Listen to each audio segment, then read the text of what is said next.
Lepas tu si Rosdi Hassan ini, dia nak ajar kitab-kitab yang telah difatwakan sesat oleh JAKIM.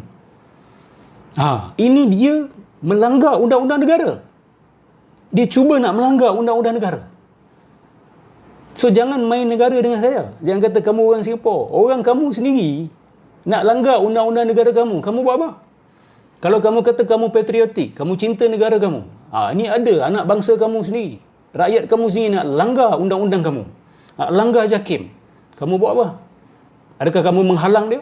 Atau kamu pun duk promote dia sekali?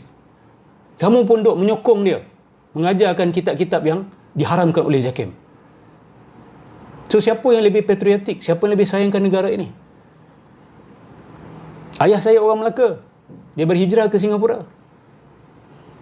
Isteri saya orang Malaysia. Anak-anak saya orang Malaysia. Saya tinggal di Malaysia. So berhentilah bermain dengan negara. Berhenti bermain dengan negara. Don't be that low. Kita tidak serendah itu. Hujah lawan dengan hujah. Kalau kata saya buat fitnah, nyatakan di mana fitnah yang saya buat. Siapa main negara ni level yang itu ke yang Rosdi ajar? Kan? Rosdi pun tak boleh jawab, main kutuk orang. Akal tak sihat lah, otak tak sihat lah. Tapi hujah tak ada. Hujah tak ada. So dia nak ajar kitab Kashful Asrar. Dan kitab Kashful Asrar ini ada 2-3 dah fatwa dalam JAKIM punya website. Satu daripada Mufti Johor, Habib Alwi bin Tahir Al-Haddad, mengatakan bahawa kitab ini kitab yang sesat yang mengandungi akidah Hindu. Akidah Hindu, oi. Habib Alwi bin Tahir Al-Haddad tu bukan ahli ke? Ke Rosdi yang lebih ahli daripada Habib Alwi? Rosdi yang tak reti baca Quran tu lebih hebat daripada Habib Alwi?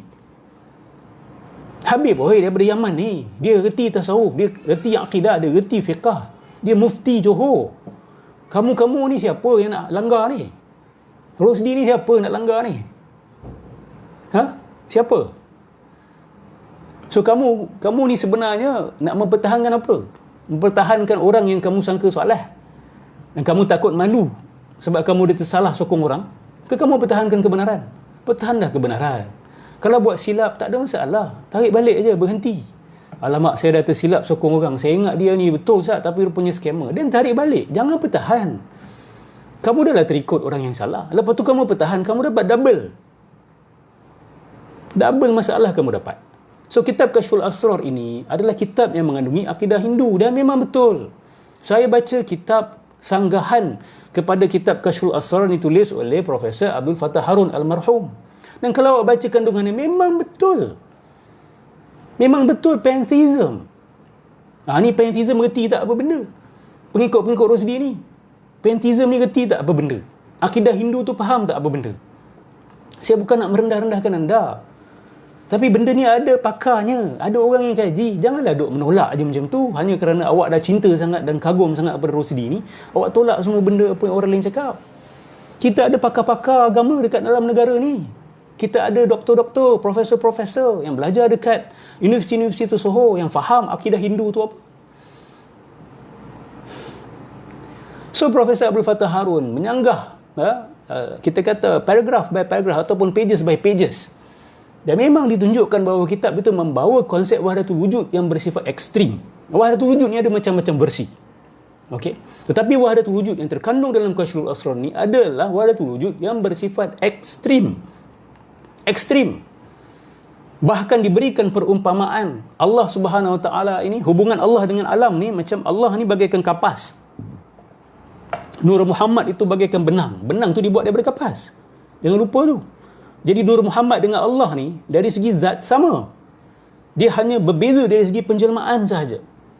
Lepas tu daripada benang Nur Muhammad itu timbullah corak alam ini. Corak. Macam corak pada kain itu timbul daripada benang. Maksud dia nak kata bahawa semua adalah satu sahaja. Segala-galanya Allah. Yang wujud hanya Allah. Ini kan biasa dengar ni orang Melayu kita. Yang wujud hanya Allah. Tahu tak akidah ini bukan akidah Ahlussunnah wal Jamaah.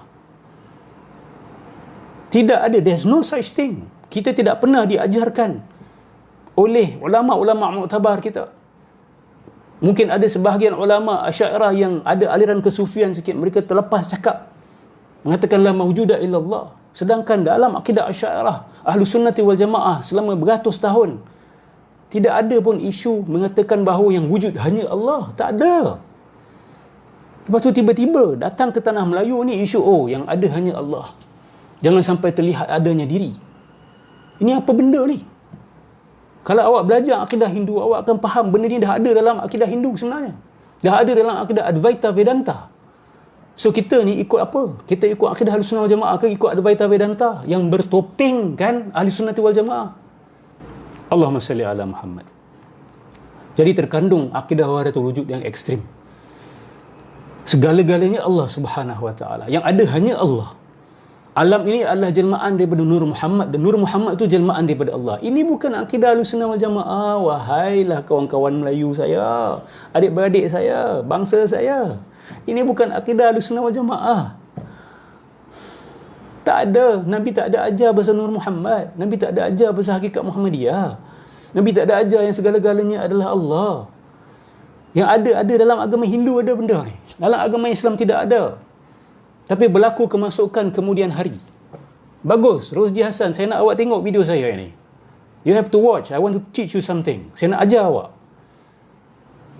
Awak lebih layak untuk duduk untuk saya ajar awak akidah balik. Ajar awak alif bata balik. Ajar awak iqra balik. Ajar awak nahu, ajar awak saraf balik. So come and watch. I'm teaching you. So appreciate it. Hargai benda ni. Itu kitab Kashful Asrar. So saya nak tanya kepada penyokong-penyokong dia, awak sokong ke guru awak ini nak mengajar satu kitab yang diharamkan oleh JAKIM? Adakah anda berani mendakwa, oh sebab Rosdi ni ahlinya maka dia layak? Macam mana awak tahu dia ahli? Apa kayu ukur yang awak guna untuk kata dia ahli? Dan apa kayu ukur untuk awak katakan bahawa Habib Alwi bin Tahir Al-Haddad bukan ahli dan JAKIM bukan ahli memahami isu ni? Wah, hebat sungguh anda. Berani sungguh anda nak melawan establishment. Jangan jadi macam geng Bautiniah dulu-dulu. Mereka langgar establishment sampai menumpahkan darah. Jangan ingat Wahabi je menumpahkan darah. Jangan ingat Wahabi saja menumpahkan darah. Tetapi di zaman Imam Al-Ghazali, golongan Batiniyah membunuh khalifah pada waktu itu. Dan selepas itu mereka bekerjasama dengan tentera salib untuk membunuh umat Islam. Mereka menumpahkan darah sehingga mereka berjaya menubuhkan sebuah kekuasaan di Mesir, Daulah Fatimiyah, dengan pertumpahan darah. So dia akan mula dengan apa? Dia mula dengan langgar establishment, langgar kerajaan. Oh, JAKIM tak boleh pakai, Ustaz PhD tak boleh pakai, Ustaz Masters tak boleh pakai, Ustaz belajar Al-Azhar tak boleh pakai. So siapa yang boleh pakai? Oh, yang tak reti baca Quran boleh pakai. Akal mana akal? Iman mana iman? Kebijaksanaan mana kebijaksanaan?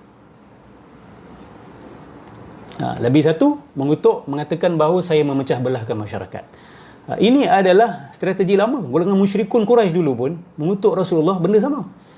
Dia kata Rasulullah SAW memecah belahkan. Sebelum Muhammad datang tak ada masalah apa pun. Iyalah, sebab sebelum Nabi datang, korang syok dengan kesyirikan korang. Korang syok dengan tanam anak perempuan hidup-hidup, syok dengan khurafat korang, syok dengan sembah berhala korang. Sebab tu bila Nabi datang, terpaksa berlaku sedikit konflik dalam masyarakat. Terpaksa sedikit berlaku ketegangan. Sebab apa? Nabi datang nak menegur. So, kalau anda menuduh saya membawa pecah belah hanya kerana saya menegur apa yang salah, maka the burden is on your shoulder. Ya, itu adalah satu dakwaan yang berat. Okay? Ya, anda dipertanggungjawabkan nanti di akhirat oleh Allah Subhanahu Wa Taala. Kalau begitu, semua orang yang mengkritik dianggap sebagai pemecah belah hanya kerana anda tak suka. Dalam sebuah keluarga contoh, bapa kaki isap rokok, kaki main judi, kan? Anak diam aja. Diam, tak ada masalah. Happy-happy kan, pergi holiday, makan sama-sama, anak diam. The moment anak tu tegur, apa akan jadi?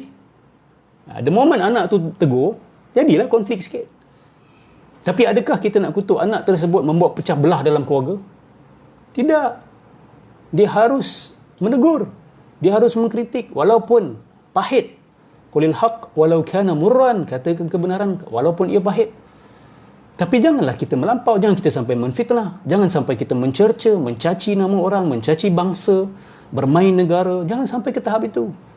Just focus on the facts. Focus on the facts.